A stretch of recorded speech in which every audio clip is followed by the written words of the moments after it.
मी सुनेत्रा अजित पवार गांभीर्यपूर्वक प्रतिज्ञा करते की कायद्याद्वारे स्थापित झाले आहे अशा भारताच्या संविधानाबद्दल मी खरी श्रद्धा व निष्ठा बाळगीन। मी भारताची सार्वभौमता व एकात्मता उन्नत राखीन।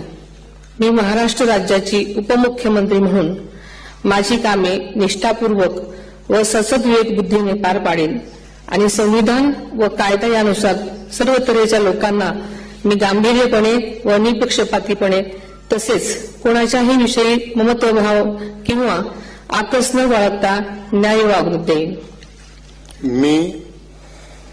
मी सुनेत्रा अजित पवार गांभीर्यपूर्वक प्रतिज्ञा करते की महाराष्ट्र राज्याची उपमुख्यमंत्री म्हणून माझ्या विचारार्थ आणली जाईल किंवा मला ज्ञात होईल अशी कोणतीही बाब अशी उपमुख्यमंत्री म्हणून माझी कामे यथायोग्य पार पाडण्यासाठी आवश्यक असेल ते खेरीज करून एरवी मी कोणत्याही व्यक्तीला किंवा व्यक्तींना प्रत्यक्षपणे वा अप्रत्यक्षपणे कळवणार नाही किंवा त्यांच्याकडे उघड करणार नाही।